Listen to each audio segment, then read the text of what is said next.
Ito ang inyong lingkod na nagbabalik upang magbigay ng mga balitang walang bias at pawang katotohanan lamang. Ito ang Payang Pinas. Ngunit bagong lahat, kung bago ka pa lamang sa ating channel ay syempre huwag mong kakalimutan na mag-subscribe muna, pindutin ang notification bell at piliin ang all upang lagi kang maging updated sa ating mga bagong videos na ina-upload araw-araw. At syempre, maraming salamat na rin po sa ating mga solid viewers sa walang sawang pagsuporta.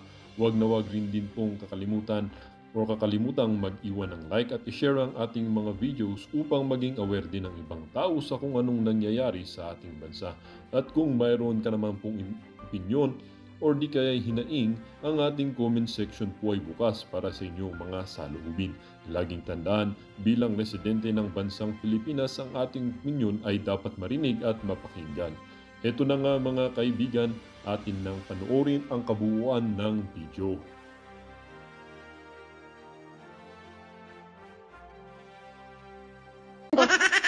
Walang iyakin sa laban. Pag kayong bumabanat sa Twadcom, pag binabanatan ninyo yung mga Duterte, pag binabanatan ninyo yung mga kinokontempt nyo doon, di ba, kailangan, pag kayo naman ang binanatan, huwag kayong iiyak. Kung totoo naman ang sinasabi, halimbawa, si Benny Abante, lumabas ang kanyang dila. Hindi ba totoo yun? Lumabas ang dila niya, di ba?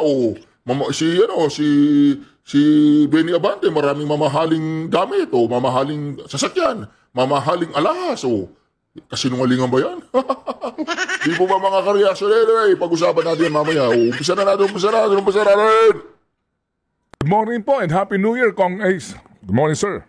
Hi, good morning, Ted. Good morning then, DJ Chacha. Happy New Year and Merry Christmas sa inyong dalawa. Salamat. Mukhang kahit na holiday, naghain ho kayo naghain kayo nagbigay kayo ng statement at meron kayong gustong paimbestigahan. Ano ho bang pinag-uugatan nito? Well, alam mo, Ted, kasi matagal na pong maraming dumudulog sa Kongreso ng mga biktima nitong mga fake news, no? In fact, last year, meron na po tayong resolution dyan. Nandyan, kung di ako nagkakamali, ni-refer po yan sa Committee on Public Information, na kung saan, yung mga dumudulog po na mga biktima ng fake news, nagtatanong sa Kongreso, ano ba yung kanilang recourse? Ano ba? Kung Ace, sasagutin kita, bobo ka ba, Kung Ace, bobo ka? Di ba? Dumudulog sila sa Kongreso, sabihin mo sa kanila, kung totoo yung kasinungalingan na sinasabi mo, dumudulog sila sa Kongreso, Kong Ace. Kong Ace, makinig ka, kongresista ka, Kong Ace.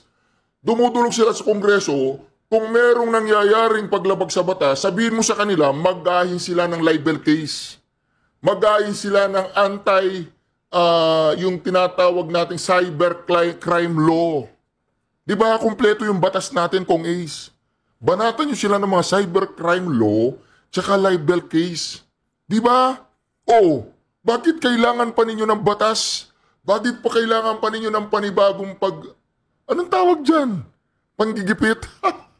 Anong tawag dyan? Tinatakot nyo yung mga vloggers? Kung Ace naman, wala namang ganyanan. Di ba? Wala namang balat sibuyas. Kung ayaw mo palang matulig Kung Ace, huwag kang pumasok sa public office. Huwag kang maging politisyan. Diba? Sabi ba nagagalit pag tinatawag si Pangulo Duterte, Dutae. Tinatawag siya kung ano-ano. Tinatawag si Madam Inday Sara na kung ano-ano. Tinatawag kaming mga vloggers na hindi bayaran at hindi tuta ni numan. Anong bansag nyo sa amin, Kong Ace? Sige nga, Kong Ace. Yung kanilang pwedeng magawa, no? So, ang nire-refer lang namin sila sa aming legal, sinasabi namin that they can study yung Cybercrime Prevention Act of 2012. No? At nakita namin na walang humpay, no? Itong mga so-called narco-vloggers at saka pogo-vloggers na kung saan ay walang humpay yung kanilang paninira, no? Dun sa narco-vloggers! Narco-vloggers talaga, Kong Ace! Kung Ace naman, wala naman ganyan Kung Ace. Pogo vloggers. Hindi ang yaman ko na kung ganoon, narco vloggers tsaka pogo vloggers. O paano naman yung mga tambalos-los vloggers? Hindi nyo sila pinapansin, yung mga naninira sa mga Duterte, hindi nyo pinapansin. Pinapansin nyo lang yung mga bumabanat pabalik ko, di ba? Ngayon, anong problema doon, Kong Ace? Bakit yung mga Duterte hindi nagre-reklamo? Ang daming sumisira sa kanila. Isa na yung Quadcom.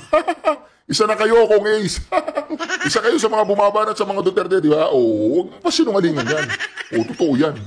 Ngayon, anong problema mo, Kong Ace? Iyakin ka ba talaga, Kong Ace Barbers? Iyakin ka? Mga ka-reaksyon, mga kababayan, meron pong isang kongresista galing sa Surigao. Gusto niya sindakin yung mga vloggers. Magaling. Okay, tuloy. Dun sa mga tao, lalo na sa mga politiko, no, in the guise daw of freedom of expression and freedom of speech, malinaw po sa desisyon ng ating Korte Suprema na kapag ikaw ay kumukutya o ikaw ay nagki-criticize sa isang public official, dapat po ito ay hindi ho absolute, no? Ito ay limitado lamang sa pag-criticize sa kanyang trabahong ginagawa. Pero kung personal na ang papasukin, halimbawa, inaakusahan na ikaw ay isang rapist, ikaw ay isang drug lord, ikaw ay isang murderer, parang meron hong borderline yung sinasabing malicious intent. Di kung merong malicious intent, Kong Ace, di demanda mo. I-demanda nyo sila.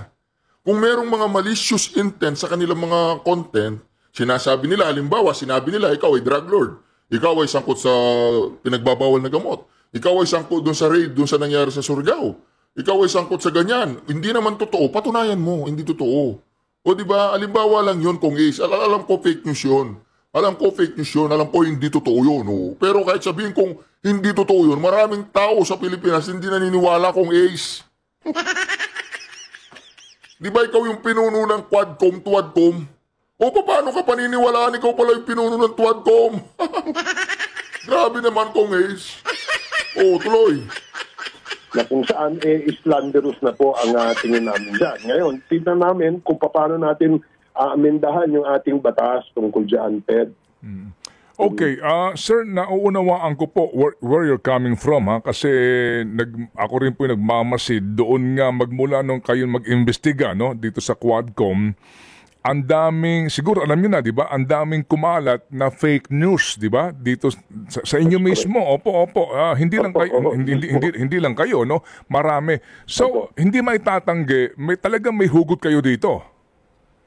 Yes, Pedro, ako, inamin ko naman yan. Nung ako nag-deliver ng privilege speech na sinabi ko na ako isa victim rin ako ng fake news. No? Kailangan ko lang sabihin yan nang sa ganun, malaman po ng ating mga kababayan na wala palang pinipili itong mga fake news. Hindi guys, ang lagi yung palusot nitong mga vloggers na ito, na narco-vloggers na ito, sinasabi nila freedom of speech, freedom of expression. Paano kung hindi sila narco-vloggers? Sila yung mga legit vloggers at tinawag mo silang narco-vloggers. Masasaktan ba kami doon? Hindi. Kasi yun ang opinion mo. Ang opinion mong bulok. Di po ba mga ka-reaction? Ngayon, pinagtatawanan lang siya ni Ted Pailon eh. Sabi ni Ted Pailon, nagsimula yun sa Tuadcom. Magsimula yung hearing, maraming fake news ang lumabas. Ang fake news na tinutukoy ni Ted Pailon doon, yung paninira ninyo sa mga Duterte, fake news yun. Di mo ba mga reaction? Hindi naman tinutukoy ni Ted Pailon doon yung pagkakasangkot mo sa drugs. Walang pakialam si Ted Pailon doon. Ang sinasabi ni Ted Pailon, yung pag-iimbestiga ninyo. Di ba? Naiintindihan namin si Ted Pailon dito. Kung hindi yun ang ibig sabihin ni Ted Pailon, anong ibig sabihin mo, Ted Pailon, di ba? Kaya mga ka-reaction, dito, magkikita natin si Kong Ace talaga luha. Hiyak na po. Hiyak na itong Tuadcom. Hindi gumagana yung mga vloggers nila. Hindi gumagana yung milyon ginamit nila para magpalabas sila ng mga milyon kasinungalingan. Alright, pakinggan po natin. Kaya nga po nung sinasabi natin, hindi naman po absolute yan. Meron pong hangganan at may limitasyon yan. Hindi naman pwedeng manirang puri ka na wala kang basihan. Ipakalat mo sa buong social media, di ba? Ito kasing mga narco-vloggers, Ted, I'm sure you are familiar, na pag maraming engagement ito, maraming likes and shares ito, kumikita pa itong mga to. So kung naninirampury sila, nagiging controversial yung kanilang mga post, kumikita pa itong mga ito. Kaya tuntua ito, nanggigigil ito kapag ito ay nagpapahayag ng mga fake news. Opo. Sige. So, ano po ang balak ho ninyo dito? Sabi ni Sir Tate pa yun, opo, sige. Ano po ang balak nyo dito? Kong Ace! Kong Ace! Kong Ace! Kailan kaya ito at anong mga komite ang posible pong humawak sa pagdinig? Well, doon po sa resolution na inihain namin bago po mag-break ang Kongreso sa Christmas break, nirefer po itong resolution na ito sa tatlong committee po Committee on Public Information, Committee on Information Technology, at saka Committee on Public Order. Ted, no, dito yata nirefer itong aming resolution na ito. So, ang layunin nito ay hindi para pigilan yung mga pagpapahayag ng malayang pagpapahayag ng kahit sino. Wala hong problema dyan. Kung mag-criticize din lang po sila, para lang po dumami yung kanilang likes and shares and engagement para kumita sila, medyo may something is wrong, di ba, sa aking palagay.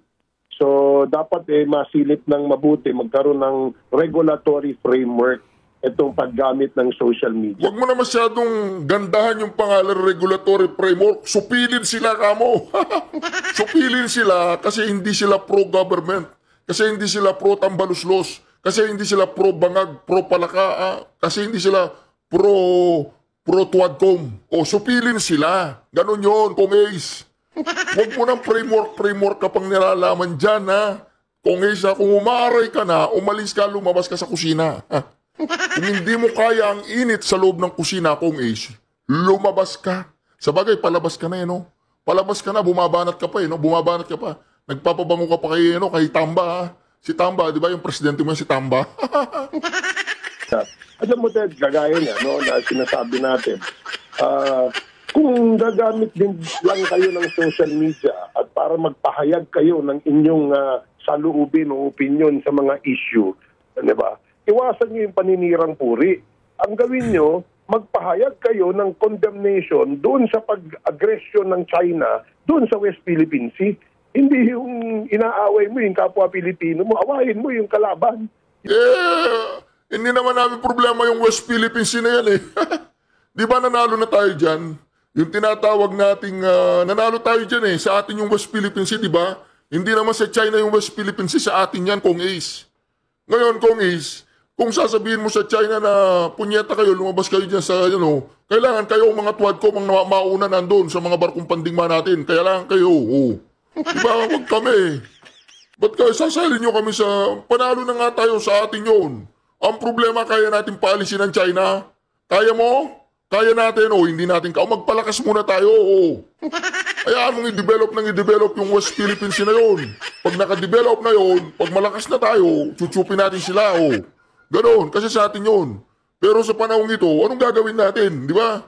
Kaya ba natin paalisin lahat yun? Hindi, kasi wala nga tayong malalakas na armas. Magyayabang-yabangan ka doon, Kong Ace. Kami mga Pilipino, alis kayo dyan, mga punyeta kayo. Anong gagawin? Bomba ang abot natin doon, Gera, Kong Ace. Huwag kayo masyadong magtatapang-tapangan, Kong Ace, Naiintindihan namin yung West Philippine Sea, huwag mong ipapasok yung West Philippine Sea sa pagiging balat sibuyas mo, Brad. Sa atin yung West Philippine Sea. No question. Sa atin yun. Sa atin yun, di ba? Kaya natin paalis yung mga Chinese doon? Hindi. Manahimik muna tayo, magpalakas muna tayo. Pag malakas na tayo, paalisin natin. Pero sa panahon ito, hindi pwede yun. Magkakagera, Kong Ace. Magkakagera tayo, kawawa. Kayo, lilipad ng ibang bansa, may pera kayo, may bahay kayo doon. Kami wala nga kami pera, di ba? Di ba? Binabarako nyo kami, gano'n. Mga vloggers na hindi pabor sa inyo, naninira kami, hindi kami naninira. Dinidepensan lang namin si VP Sara Duterte. Pinoprotektahan namin yung gusto nyo pabagsakin. Yun ang ating paliwanag dyan, Ted. Well, ano naman yan, ano, kumbaga kanya-kanya pong paggalang sa pananaw, sa anuman po mga usapin. But basically nga, ang inyo pong gustong tukuyin talaga dito ay yung pong paggamit po sa social media para doon pa sa pagpapakalat ng maling informasyon at paninira po. Opo, 'di ba? So that's a very thin line, Kong Ace, no? Pag Yun. pinag-usapan nga natin yung freedom vis-a-vis yung pong sinasabi na posibleng regulasyon. Dito ba meron na kayong ano ito? YouTube ba 'to? Ano ba itong mga medium na inyong gustong tukuyin dito kung sakasakali, Kong Ace? Ano po ito, Ted, no? In general terms, the whole social media, no, kung saan gumagamit ng mga paraan sa pagpapakalat o pagpepedel ng fake news ang mga vloggers na ito. Meron, alam mo, Ted, kasi simula po nang nagkaroon ng social media, maraming Pilipino naging sinungaling. Maraming Pilipino naging suddenly became political analyst, no? Naniniwala kami doon, maraming Pilipino naging sinungaling. Hindi, maraming Pilipino ang nakaalam na maraming sinungaling dyan sa House of the Crooks. O ngayon, pag sinabi nila sa social media, ibig ba sabihin sinungaling sila? Hindi. Kaya nga lang ngayon, pag may nakita sila, antimano post. Pag may narinig sila, antimano post. Pag may naamoy sila, antimano post. Pag may natikman sila na masarap, antimano post. O problema mo yun, Kong Ace. I-demanda mo lahat ng Pilipino. Ang dami yan. Ang daming social media user or vloggers na ayaw ka, Kong Ace. Tatapatin kita. Ako, gusto kita. Gusto na kitang umalis dyan sa Kongreso. Kasi, Kong Ace, ang meaning ko sa'yo, sasabihin ko sa'yo, yung pagiging balat sibuyas mo, Brad, hindi pwede yan. Sa panahong ito, hindi pwede yan. Tignan mo yung mga Duterte, ang dami sumisira dyan, alam mo yan, marami sumisira. Nagre-reklamo ba sila sa mga vloggers? Nire-reklamo nila yung mga vloggers? Hindi. Wala silang nire-reklamong vloggers. Mga bobo lang at mangmang at mga mahinang nilalang ang mga nagre-reklamo sa mga vloggers. Sino pa yung pinakamalaking troll sa Pilipinas? Pausapin mo, closed door meeting kayo ni Tambaluslos. Kung sino pinakamalaking troll farm sa Pilipinas, o silang dalawa ni Palakay at si Tambaluslos, kausapin mo sila. Hindi mo alam? Wala kang alam, inosente ka pagdating sa troll farms. Kung ganun, Kong Ace, mapupunta ka sa impyerno niyan pag nagsisinungaling ka. Mga kareaksyon, si Kong Ace na walang alam sa mga troll farms. Wala daw troll farms si Tambaluslos, walang troll farms si Palaka. Walang troll farms sa mga Marcoses, wala. Wala silang mga bayarang vloggers. Di po ba mga kareaksyon? Ang tunay na mga walang bayarang vloggers dyan, yung mga Duterte. Kaming mga Duterte vloggers, Kong Ace, hindi kami bayaran. Hindi kami tumatanggap ng bayad. Hindi kami tumatanggap ng kahit ano para lamang kumita o makilala, hindi. Pagmamahal sa bayan. Ang sa amin, Kong Ace, pagmamahal sa bayan. Alam mo sa puso't isip mo yan kung ano nangyayari sa likod ng kurtina. Kaya lang, napakasarap ng pera, Kong Ace. Napakasarap ng kapangyarihan, Kong Ace. Diba? Aminin natin yun. Huwag na tayong magtarantaduan dito, Kong Ace. Iba na ang usapin ngayon. Hindi na mainstream media ang may hawak ng kumpas.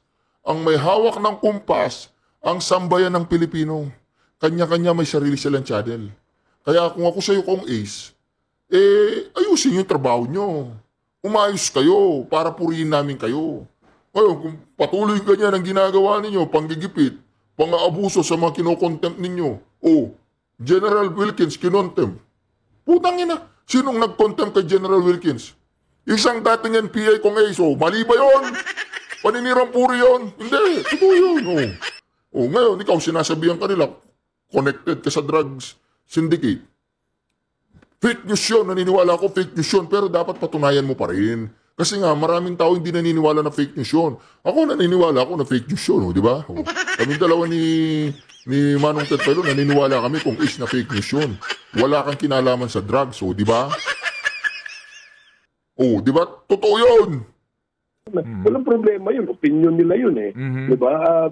Yung iba nagiging journalist na. Kaya nga ang aming dito, imbitahin din namin yung mga respetadong mga journalist na ano ang kanilang pananaw tungkol dito sa pagkalat ng mga fake journalist, no? Meron naman diyan yung mga laos na ng mga journalisted, siguro naghahanap buhay, kaya siguro gusto ng social media, pumapasok sa social media. Sino yung laos na journalist yan? Ako? Kong Ace ako, laos. Patawag mo nga si Manong Jason sa tinitira yata siya ni Kong Ace. Tawagan ko, asan yung telepono ko? Manong Jason sa, kumusta ka na? Nasa Mount Apu ka? Okay, Manong Jason sa, para sa amin ikaw ay sikat na sikat pa rin at isa kang haligi ng paghahayag ng katotohanan sa social media at ikaw po isang iniidolo ng maraming mga mamamahayag katulad naming mga aspirant We Protect the Nation. Aspirant kami, basta't aspirant yun na yun. Ayun. Manong Jason sa, anong masasabi mo kay Kong Ace? Wag pakinggan. Bakit? Okay. Naintindihan ko na. Okay, bye. Ingat. Syukran. Alright, pasok. Pasok siya ng Kong Ace, pasok. So, yun ang I think dapat natin. Walang problema kung magmurahin kami ng murahin. Wala namang problema yun. Pero criticize kami tungkol doon sa aming poor performance o hindi kaya sa aming pag-aabuso, yun. Walang problema yun sa amin. Ano bang ginagawa? Ikaw na mismo nagsabi meron kayong pang-aabuso Kong Ace Hindi namin sinabing nang-aabuso ka, ikaw mismo nagsabi, pakinggan po ninyo, pakinggan ninyo. Kami tungkol doon sa aming poor performance o hindi kaya sa aming pag-aabuso, yun. Walang problema yun sa amin. Kahit araw-araw, bombayin kami, walang problema. Pero yung magpakalat ka ng fake news o isang news na wala ka namang legal na basihan, o ika nga kahit na iota of truth, iota of evidence, medyo malaking problema po yan. Sige, so ako naman din dito, Kong Ace, ay interesadong malaman kung ano ang magiging pag-aaral ninyo o resulta ng pagdinig doon sa management nitong mga social media platform na ito. Yung kanila din namang responsibilidad kasi halimbawa, no, sa YouTube, kung klaro naman talaga na pawang kasinungalingan at pawang nakakapapanira, no, ng puri, ng pagkatao, ng personalidad yung isang sinasabing vlog na yan o anuman, bakit hindi kitang-kita mo naman, di ba? Bakit hindi nagkukusa yung management ng platform? Yung ba sasakupin din ninyo? Yes, kasama rin yan, Ted, no? Yung lahat ng social, yung Facebook, yung TikTok, yung yung YouTube and other social media platforms, no? Iimbitahin din natin yan para magbigay din sila ng kanilang suggestion kung paano natin paano tayo magkakaroon ng isang regulasyon para diyan, no? Wag lang nilang limitahan yung yung freedom of expression at freedom of speech, ipaglalaban po natin 'yan. Ang atin lamang nililimita rito ay yung pagkalat ho ng fake news. Yun ho ang ating kung wala namang basihan, dapat may pananagutan din yung nag-post. Halimbawa, nag-post ako mismo nag-post ako at sinabi ko yung isang kongresista ay pagnanakaw, no, dahil meron ho akong ebidensya, nakita ko na meron ho siyang mga ghost na mga empleyado o ghost na mga project, yun, nila yun, ikalat nila yun. Pero yung mag-iimbento na wala ngang iota of truth, iota of evidence, para lang makapanirang puri dahil dun sila sumusuporta sa mga kalaban. Ito muna, medyo may problema tayo dyan. At this does not only apply, Ted, sa mga politiko. This can also apply to either private personalities, no? Halimbawa, sa iyo, Ted, no? Halimbawa, magpakalat ng kwento na etc. at nagpakalat ng fake news. Wala ba tayong pwedeng gawing action? Opo. Yun ang ating punto dyan. Opo, naunawaan po namin where you're coming from, Kong Ace. Meron na kayong how urgent again is this one? And kasi pagbalik niyo po, January 13 na, di ba? And halalan na. So meron ba kayong panahon dito? We just opened the issue on the table, ika nga, Ted, no? Para lang mapag-usapan. Kasi ako... Hindi, tinatakot lang tayo ng mga yan. mga ka-reaction, hindi na po alam kung anong gagawin ng kalaban. Hindi umuubra yung kanilang mga ginagawang contempt dyan. Ginagawa nilang mga pang-abuso dyan.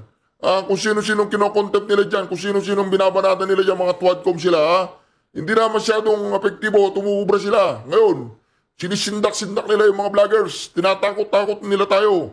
Ano ba yan, Kong Ace? Alam mo, Kong Ace, isa kang Pilipino. Alam ko, isa kang mabuting tao in person. Personally, I think mabuti kang tao. Pero bilang isang politician, tagilid ka eh. Oh. Di ba yung mga ano, Kong Ace? Mabuting tao ba si Kong Ace? Asa palagay nyo? Comment mo sa comment section. Yung nakakakilala kay Kong Ace, pag-comment nga kung wag na yung ex-girlfriend niya nung bata siya, wala akong pakalam doon. Bawal yun. Anyway, mga reaction. Dito, Kong Ace, Kong Ace. Wag mo naman ganyanin ang yung pagkatao. Wag mong ibababa masyado ang yung pagkatao, Kong Ace. Personally, sumulat po ako sa NBI, no, na hindi naman dahil sa ako'y nagsusumbong. Yung sulat ko sa NBI, ipatupad yung provision ng ating Anti-Cybercrime Prevention Act na kung saan magporma ng isang komite o isang task force na ang trabaho po ay mag-monitor, mag-regulate at mag-prosecute doon sa mga sinasabing fake news. Kung napapansin mo, Ted, tinanong po natin ang mga kaibigan natin sa DOJ. Nagkalat po yung cyber libel na mga kaso na i-file. So imagine, just because nagsumikat itong... Okay lang yun, di ba? Tingnan mo kung galing na sa'yo, marami palang mga cyber libel, oh. Okay yan, gumagana yung batas natin. Oh, anong gawin mo sa mga nagsasabing sangkot ka at kapatid mo at pamilya mo sa drugs, sa Surigao? O idemanda mo silang lahat ng cyber libel. Wala kang ititirang sa kanila, idemanda mo sila lahat. Oh. Basta, ganun ang gawin mo. Social media, maraming nag-file ng cyber libel. Ngayon, gusto ba natin na bumaha ng cyber libel ng mga kaso lahat po ng korte? Dapat merong regulasyon. Dapat merong limitasyon, may regulasyon. Paano ba dapat mag-file ang isang taong biktima ng fake news? Kung ito ay naka-apekto sa ano ba ang probisyon ng ating batas? Yun ang gusto naming linawin. Okay. Kong, kanina nabanggit nyo po mag-iimbita kayo pag nagsimula na po yung pagdinig nyo, dito nga po na sa may kinalaman sa mga fake and malicious post online, mag-iimbita kayo kanyo ng Giorno. Iimbitahan nyo rin po ba yung mga binabanggit ninyo na narco-vloggers? Tsaka kung medyo curious lang ako, bakit yung sila tinatawag na narco-vloggers? Yun nga, di ba? Narco-vloggers. Because ang aming teorya, itong mga ito, kumikita ito at sino ang nagbabayad? Di ba? Sino ang nagbabayad? So, merong talagang nakikinabang na sa kanilang mga pagpo-post ng mga anti-government na nga yung iba. May nananawagan na nga ng pag-aklas. May nananawagan na ng kaguluhan dito sa EDSA. Diba? Yun ang ating punto, DJ Chacha. So, Kong, there's a possibility na talagang ipatawag itong mga vloggers na ito na sa tingin nyo po ay nagpapalaganap ng fake news online?